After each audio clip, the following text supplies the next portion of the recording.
Thank you, Mr. Chairman. Ms. McSweeney and Mr. LeBlanc, both of you in your testimony talked about enforcement actions. So it sounds like this is being regulated, it is being enforced. Is there any authority that you do not have to conduct proper enforcement? Start with you, Ms. McSweeney. Thank you, Senator.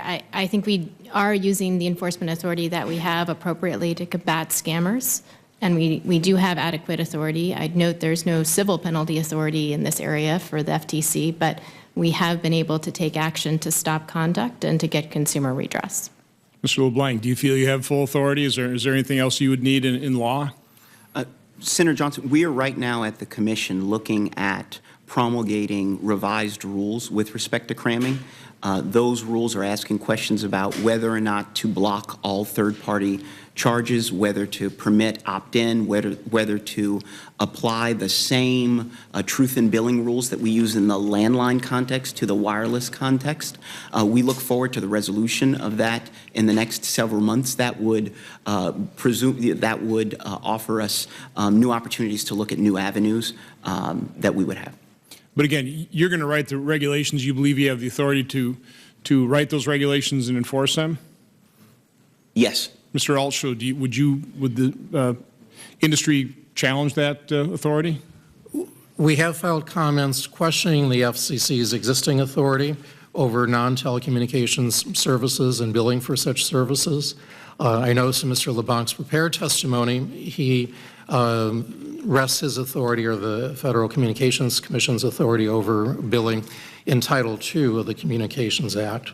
That is the so-called common carrier provision, and as Senator Thune raised in his questions, that does create a tension between the overlapping jurisdiction between the agencies here.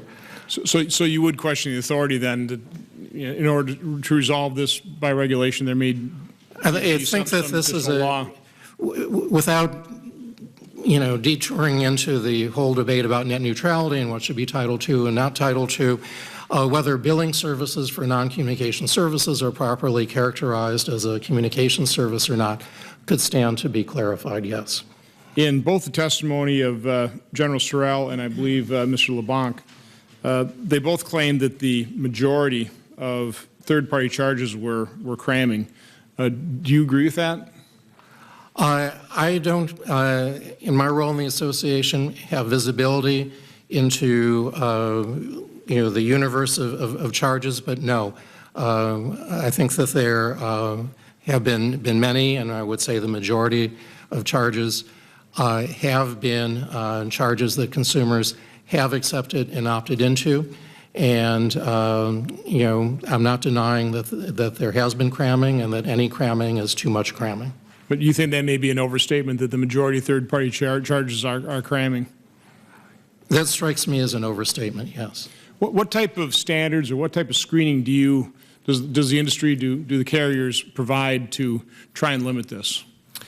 Well, as documented not just in my testimony, but in both the Federal Trade Commission and Senate Commerce Committee staff reports that were released this week, the industry, both through the association and individually, contracts with third-party auditors.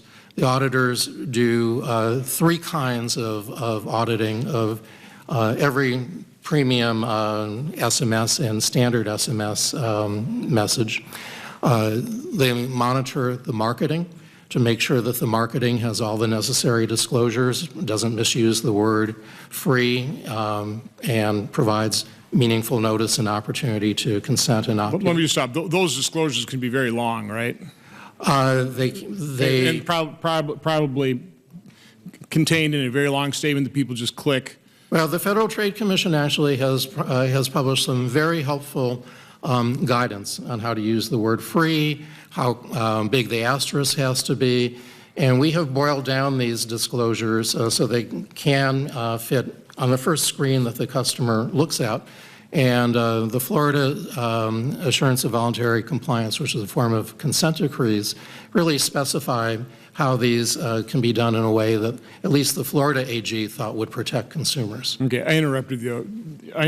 No, but that's the first monitoring is media monitoring. Second monitoring is that for every short code, and we now have the standard codes that are still being used on the networks, the monitoring firms subscribe, they make sure all the necessary disclosures if somebody sends stop to stop a subscription service, that the service is stopped and the like, they do that on a monthly basis.